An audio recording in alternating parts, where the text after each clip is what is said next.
नमस्कार, मी हनुमंत भोसले. आपण पाहत आहात BBC केज लाईव्ह. निसर्गाचा समतोल राखण्याचं खूप मोठं आव्हान आज मानवापुढे उभं आहे. तरी देखील आजही आमच्या अनेक गंभीर समस्या वाढलेल्या असतानाही आम्ही निसर्गाप्रती आजही उदासीन आहोत. याच विषयावर आज आपण चर्चा करणार आहोत. विषय गंभीर आहे. 1 मे रोजी बीड वन परिमंडळ अंतर्गत येणाऱ्या बीड आणि पाटोदा तालुक्याच्या परिसरात असलेल्या नागझरी परिसरातील शेकडो एकर डोंगराला आग लागली होती आणि ही आग इतकी भीषण होती, आगीच्या वणव्यानं संपूर्ण हा परिसर जो डोंगराचा आहे तो कवेत घेतला होता. मात्र या सगळ्याकडं आपण काही करू शकलो नाही, कारण ही आग लागलेली असताना आणि शेकडो एकराचा परिसर जळत असताना आम्ही मात्र हतबल होऊन फक्त पाहत राहिलो. खरं तर पाहण्यासाठी सुद्धा माणसं नव्हती, फक्त एकच योद्धा आणि त्याचे काही सहकारी त्या ठिकाणी पोहोचले होते. ते म्हणजे बीड जिल्ह्याचे सामाजिक कार्यकर्ते डॉक्टर गणेशजी ढवळे, लिंबा गणेशकर. मी कौतुक नाही करत किंवा कौतुक केल्यानं ते लहान मोठे होणार नाहीत, परंतु आज समाजामध्ये काम करणारी माणसं नाही आहेत. अशावेळी जी काही माणसं आम्हाला दिसतात त्यांचं कौतुक होणं गरजेचंच आहे. त्यांनी केलेल्या कामाचं कुठंतरी एक उल्लेख किंवा विश्लेषण होणं गरजेचं आहे, म्हणून हा व्हिडिओ आहे. आत्ताच आपल्याला म्हटलं 1 मे रोजी या परिसरात शेकडो एकरच्या या वनक्षेत्राला आग लागली होती. नागझरी परिसरात असलेला हा डोंगराळ भाग आहे. आपण विचार करा, या आगीत काय काय नष्ट होत नाही. या आगीत कित्येक दिवसापासून जोपासलेली जी काही झाडं होती किंवा निसर्गानं स्वतः तयार केलेली झाडं होती, कारण वनमंडळ तर आज फक्त नावाला आहे, कारण त्यांच्याकडून फार मोठी अपेक्षा नाही आहे. ती वनंसुद्धा ते आज रक्षण करण्यास असमर्थ असल्याचं आम्हाला स्पष्ट दिसतं आहे. तेव्हा त्यांनी लागवड करून वनं कधी जोपाव असावीत. ते तर फक्त कागदोपत्री, त्यांचं वनीकरण फक्त कागदोपत्री असल्याचं आम्हाला नेहमी लक्षात आलेलं आहे. अगदी ग्रामपंचायतपासून पंचायत समितीच्या लेवलला जी झाडं वाटली जातात, कोट्यवधी रुपयांचा चुराडा केला जातो, दरवर्षी खड्डे खोदले जातात वन विभागाच्या नावानं. ही सगळी मोहीम दरवर्षी फक्त आणि फक्त शासनाचा पैसा लाटण्यासाठी आहे. आम्हाला वन कधीच दिसले नाहीत, कारण बीड जिल्ह्यात आजची गरज 33% वन क्षेत्र असण्याची आहे. मात्र फक्त आपल्याला आश्चर्य वाटेल, जी माहिती डॉक्टर गणेशजी ढवळे यांनी काढलेली आहे, 2.5 म्हणजे फक्त 2.5% एवढं वनक्षेत्र सध्या आहे.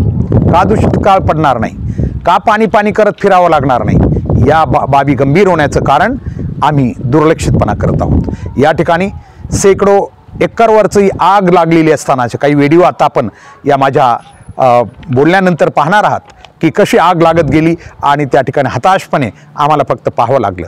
या ठिकाणी ना कुठली यंत्रणा येऊ शकते आणि आली तरी ती काही करू शकत नाही, कारण आग तितकी गंभीर असते.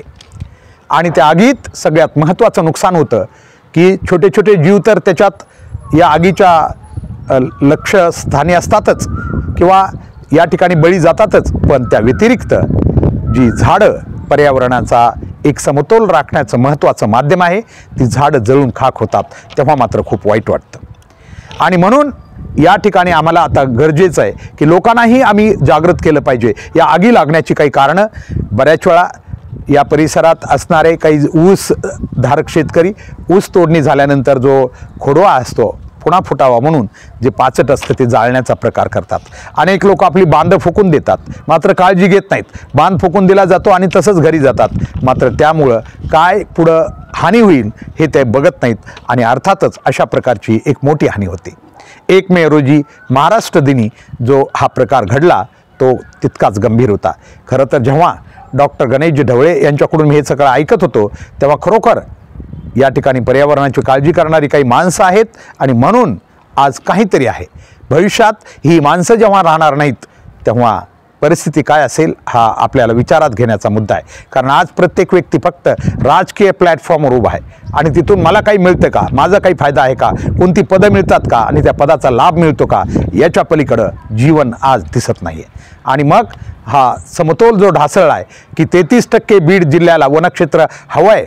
जर इथलं जे नैसर्गिक समतोल राखायचा असेल तर पर्यावरणाचा समतोल राखण्यासाठी मात्र आता 2.5% बी आमच्याकडे नाही. किती गंभीर समस्या विचार करा. आणि मग अशा वेळी शासन तर चिंतातूर नाही आहेच, याच्यासाठी हा विषय घेतो आहे आम्ही. कारण मध्यंतरी एका राज्याचे मुख्यमंत्री महोदय एका सप्त्यासाठी बीड जिल्ह्यात आले होते आणि याच परिसरात जेव्हा ते आले होते पाटोदा वगैरे परिसरात, तेव्हा त्यांच्या हेलिपॅडसाठी जवळजवळ 15 ते 20 वर्ष जोपासलेली 16 झाडं यंत्रणेनं तोडून टाकली. तिथं नियम नाही, काही कसला नियम नाही. खरं तर ही झाडं वाचवता आली असती. आज 16 वर्ष झाड जो मोठं झालेलं झाड किंवा 15-20 वर्ष या काळाची ही झाडं अगदी कत्तल करून टाकली. आपण व्हिडिओमध्ये बघाल काही कापलेली झाडं हेलिपॅडच्या आसपास तुम्हाला दिसतील. आणि आपल्याला याच्यावरून मग जिथं शासनच इतकं उदासीन आहे, जे मुख्यमंत्री झाडे लावा झाडे जगवा असा संदेश देत संपूर्ण महाराष्ट्राला सांगत असतात, त्याच्यावर लाखो नव्हे करोडो रुपये टी व्हीच्या मुलाखतीवर किंवा जाहिरातीवर खर्च करतात. अशा मंत्री महोदयांना हे दिसलं नाही का उतरल्यानंतर हेलिपॅडमधून किंवा हेलिकॉप्टरमधून उतरल्यानंतर हेलिपॅडवर दिसलं नाही का की आसपासची झाडं का कापली गेली? खरोखरच या परिसरामध्ये असं एखादं ठिकाण नव्हतं का जिथं झाडं नाही आहेत आणि तिथं वन अशा प्रकारचं आपल्याला तिथं हेलिपॅड तयार करता आलं असतं? पण नाही, या ठिकाणी तसा विचार कोणीच करत नाही. समाजाची सुद्धा याप्रती खूप एक काळजी चिंता असणं खूप गरजेचं आहे. पर्यावरणाचं आज कोणीच विचार करत नाही. लिंबागणेश इथं सुद्धा जे डॉक्टर गणेशजी ढवळे यांनी सांगितलेल्या माहितीनुसार तिथं एक जवळजवळ 300 वर्ष वयोमान असलेलं एक वडाचं झाड मात्र आगीच्या लक्ष्यस्थानी ते बी गेलं आणि तेही झाड जळून खाक झालं. मात्र ते आज उभा आहे कारण प्रयत्न करून अग्निशमन दलाची गाडी बोलून काचत नाही, ते झाड वाचवण्यात यश मिळालं आहे. अशी झाडं ही समाजाची आणि निसर्गाची खूप मोठी संपत्ती आहेत. आम्हाला कुठं गेलं की आपली गाडी लावायला गाडी पाहिजे, आपली गाडी लावण्यासाठी झाडं पाहिजेत, आपल्या कुठं सावलीसाठी झाडं पाहिजेत. मात्र झाड लावण्यासाठी आम्ही एवढे निरागस का? ऐनवेळी एका दिवसात कुठं झाड उघडणार नाही, तुम्हाला एकदम कुठं पाहिजे तिथं, यासाठी आजच आमचा प्रयत्न करावा लागेल. आणि म्हणून या ठिकाणी जी हानी झालेली आहे ती खूप मोठी झालेली आहे. या प्रकारची हानी रोखण्यासाठी अनेक लोकांनी काळजी घेणं गरजेचं आहे. शेतकऱ्यांनी सुद्धा आपले जे अशा प्रकारचे जे काही निरुपयोगी बाबी आहेत ते जाळताना आपण कदाचित झाडांची काळजी घेणं खूप गरजेचं आहे. त्याचबरोबर बिडी पिणारे असतील, सिगारेट पिणारे असतील, हे लोकसुद्धा कधीकधी निष्काळजीपणे अशा प्रकारचा कधीकधी निष्काळजीपणा करतात आणि कुठंतरी एखादी काडी टाकली तर त्यामुळे सुद्धा आग लागण्याची शक्यता आहे. या सगळ्या गोष्टी पाहता आम्हाला आता खूप सतर्क होणं गरजेचं आहे, तरच निसर्ग आम्हाला जोपासता येईल. कारण आता आपण बघतोय आज स्थिती अशी आहे, संपूर्ण बीड जिल्ह्यात पाणी करीत अनेक गावचे लोक भटकंती करू लागलेले आहेत. हे सर्व होण्यामागे एकच आहे की आम्ही निसर्गाचा समतोल पूर्णपणे बिघडून टाकलेला आहे. तो जोर पूर्ण होत नाही. आज आम्ही मरणाच्या दारात असताना सुद्धा विचार करत नाही. जाऊ द्या, ही काही कल्पना नाही आहे की पुढं असं होईल सांग. आज आम्ही जगतोय, आज आम्हाला भटकंती करावं लागते, पाणी करत आम्ही भटकतोय, तरीही आम्हाला आणखीन त्याची कुठलीच गंभीरता नाही. ही बाब खूप गंभीर आहे. म्हणून या ठिकाणी डॉक्टर गणेशजी ढवळे, लिंबा गणेशकर यांनी जो प्रयत्न केला, अशी माणसं आम्हाला आता ठिकठिकाणी पर्यावरणविषयक या गोष्टीवर विचार करण्यासाठी हवे आहेत. कारण पर्यावरण मंत्री योगायोगानं आमच्या जिल्ह्याचे आहेत, त्यांनीसुद्धा या ठिकाणी प्रयत्न करावेत. कारण हेलिपॅडची झाडं का तोडली हेलिपॅडसाठी त्या ठिकाणी, याचीसुद्धा त्यांनी खरं तर चौकशी करायला पाहिजे. मुख्यमंत्री असोत किंवा कोणी असोत, आणि यंत्रणेला त्यांनी बोलायला पाहिजे. ठीक आहे, याचा अर्थ मंत्र्यांचे दौरे थांबणार नाहीत, परंतु ती जागा बदलता आली असती, ही झाडं वाचवता आली असती. प्रत्येकच गोष्टीचं टीका टिप्पणी करून चालणार नाही आणि उगाच काहीतरी, परंतु त्याला पर्याय असताना हे का झालं नाही याचा जाब यंत्रणेला विचारणारे मंत्री आणि आपण जनतासुद्धा हवी आहे. तरच आपल्याला या सगळ्या गोष्टीवर काहीतरी करता येईल. आणि म्हणून आमचं एकच म्हणणं आहे, या ठिकाणी वनक्षेत्र जे आहे बीड जिल्ह्याचं, हे पुन्हा एकदा वाढवणं खूप गरजेचं आहे.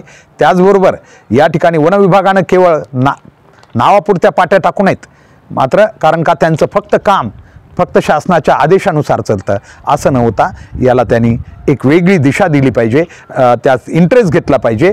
ज्या क्षेत्रात तुम्ही नोकऱ्या करतात, पोट भरतात वन विभागाच्या नावाखाली, त्यांची काम थोडं तरी करा, त्या निसर्गाप्रती थोडं तरी इमानदार राहा, तरच तुम्हाला पुढं काहीतरी त्याचं समाधान आणि आनंद मिळू शकेल. नसता केलेल्या नोकऱ्यांचं सुद्धा तुम्हाला समाधान आनंद घेता येणार नाही. जर समाजाचा आणि निसर्गाची एवढी हानी करून तुम्ही नोकऱ्या करणार असताल आणि आपला पुढं जाणार असताल, तर तुम्हाला सुद्धा आयुष्यात सुख समाधान आणि शांती कधीच मिळू शकणार नाही. हे तुम्ही नीट लक्षात ठेवावं. विषय खूप गंभीर आहे.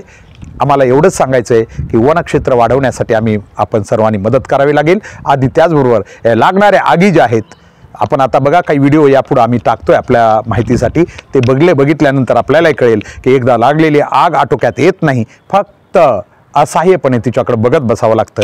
ती होण्या अगोदरच आपण सर्व बीड जिल्ह्यातलं वनक्षेत्र अबाधित राखण्यासाठी प्रयत्न करूया. एवढंच.